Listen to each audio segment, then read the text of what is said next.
ડીસામાં ઘૂસ્યું આતંકી નેટવર્ક, ઢાબા પરથી ઝડપાયો પાકિસ્તાની ગેંગનો સાગીરત।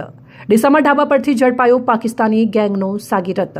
એટીએસની મોટી કાર્યવાહીથી ચકચાર। ડીસામાંથી એક ચોંકાવનારી ઘટના સામે આવી છે। ગુજરાત એટીએસે પાકિસ્તાની ગેંગસ્ટર શહેજાદ ભટ્ટીના સાગીરતને ઝડપ્યો છે।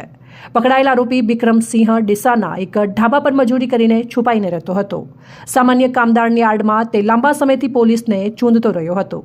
મળતી માહિતી મુજબ બિક્રમસિંહ પંજાબના ગ્રેનેડ સ્મગલિંગ કેસમાં વોન્ટેડ હતો। તે ભારતીય સુરક્ષા દળો પર હુમલાના કાવતરામાં પણ સંડોવાયેલો હોવાની શંકા છે। સાથે જ સ્થાનિક યુવકોને ગેંગમાં જોડવાનો પણ પ્રયાસ કરતો હતો, જેને કારણે આ કેસ વધુ ગંભીર બની ગયો છે। પંજાબથી મળેલી ઇનપુટના આધારે ગુજરાત એટીએસે ડીસામાં ટ્રેસિંગ શરૂ કર્યું અને અંતે સંયુક્ત ઓપરેશનમાં તેને ઝડપી પાડવામાં આવ્યો। હાલ આરોપીની પૂછપરછ ચાલુ છે। આ મામલે વધુ મોટા ખુલાસા થવાની શક્યતા વ્યક્ત કરવામાં આવી રહી છે। ડીસા જેવા શાંત શહેરમાં આવી ઘટના સામે આવતા લોકોમાં ચિંતા ફેલાઈ છે। તપાસ આગળ વધતા ગેંગના નેટવર્ક અંગે વધુ માહિતી બહાર આવી શકે છે। વધુ અપડેટ માટે ફોલો અને સબસ્ક્રાઇબ કરો સેન્ટ્રલ ભારત ન્યૂઝ ચેનલને। ધન્યવાદ।